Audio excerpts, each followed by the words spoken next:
Hai semua, kami dari kelompok 7 TPB 41 RBL Fisika 2B tahun ajaran 2024. Di sini kami akan membuat generator sederhana yang menggunakan hukum Faraday dan Lenz. Di sini kami yang beranggotakan Muhammad Richard Jaya Putra dengan NIM 123260127. Saya Rayana Abista Wibowo dengan NIM 123260135. Saya Inyoman Sankia dengan NIM 123260136. saya Eliezer Benami-Tarigan dengan NIM 123260139. Saya Rifki Hanif Abian dengan NIM 123260140. Saya Aurel Fatai Mantaka dengan NIM 123260141. Teman-teman tahu nggak sih apa itu generator? Nah, generator adalah mesin yang bisa mengubah energi gerak atau mekanik menjadi energi listrik yang melibatkan magnet. Energi gerak yang dipakai generator berasal dari berbagai sumber, misalnya air, angin, uap, ataupun bensin.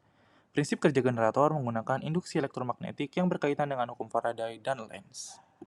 Hukum yang bekerja pada generator ada dua, yaitu hukum Faraday dan hukum Lenz. Pada hukum Faraday menyatakan bahwa apabila suatu penghantar diputarkan di dalam sebuah medan magnet sehingga memotong garis-garis gaya magnet, maka pada ujung penghantar tersebut akan menimbulkan GGL, garis gaya listrik. Pada hukum Lenz menyatakan bahwa arah arus induksi dalam sebuah rangkaian listrik akan selalu berlawanan dengan perubahan medan magnet yang menyebabkannya. Yang kemudian dinyatakan oleh ilmuwan tersebut sebuah rumus yakni nilai GGL sama dengan nilai negatif lilitan dikali dengan flux listrik akan berbanding dengan nilai waktu dengan satuan volt. Nilai negatif untuk N lilitan dalam rumus GGL Faraday dan Lenz menunjukkan bahwa arah arus induksi yang dihasilkan akan berlawanan dengan perubahan flux magnet.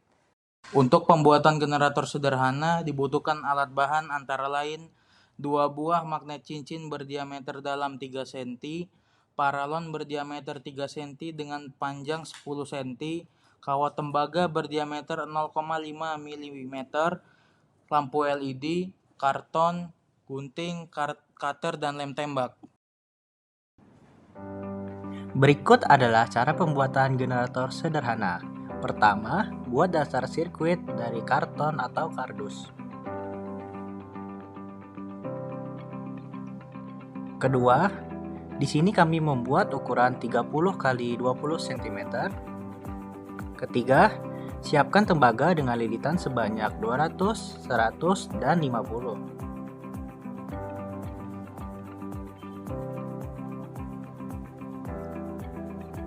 Keempat, tempelkan paralon secara vertikal.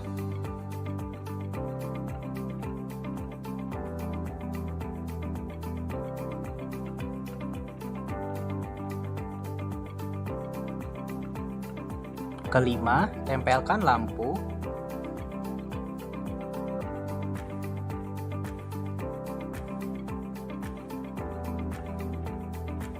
Keenam, masukkan magnet dengan kutub utara atau selatan ke arah atas, diikuti dengan memasukkan kawat 200 lilitan.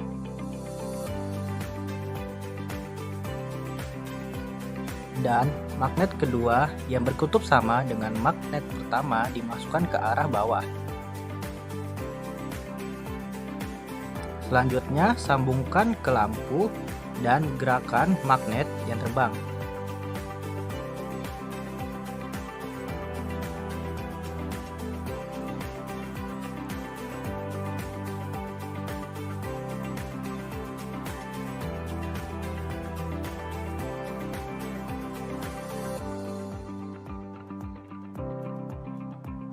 Selanjutnya, lakukan hal sama dengan 100 dan 50 lilitan.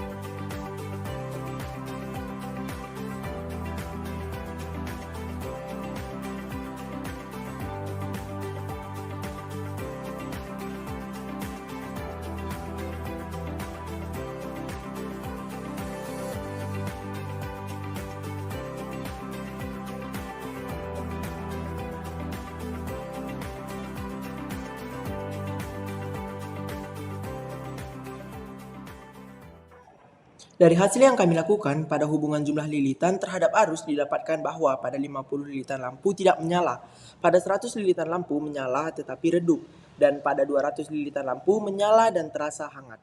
Kemudian, hubungan fluks magnet terhadap arus dilakukan pada lilitan yang sama, yaitu kutub utara, lampu menyala, kutub selatan, lampu menyala, dan kutub selatan, kutub utara, lampu tidak menyala. Lantas, apa yang sebenarnya terjadi di dalam sirkuit tersebut? Fluks berbeda yang tolak-menolak dari magnet menghasilkan elektromagnetik. Medan elektromagnetik akan menghasilkan tegangan, dan kemudian tegangan yang dibawa kawat tembaga akan menyalakan lampu.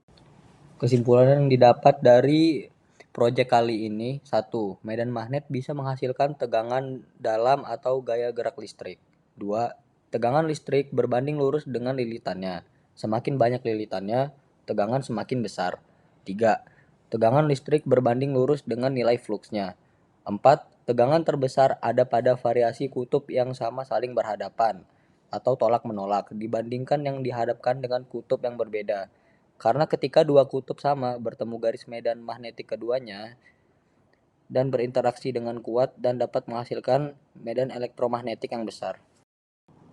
Kekurangan pada percobaan kali ini yaitu bahan sulit dicari, bahan mahal, membutuhkan kabel tembaga amat banyak, lampu rawan konslet, sulit ditemukan titik atau kondisi yang membuat lampu menyala. Sedangkan kelebihannya pada percobaan kali ini yaitu menambah pengetahuan serta seru dilakukan.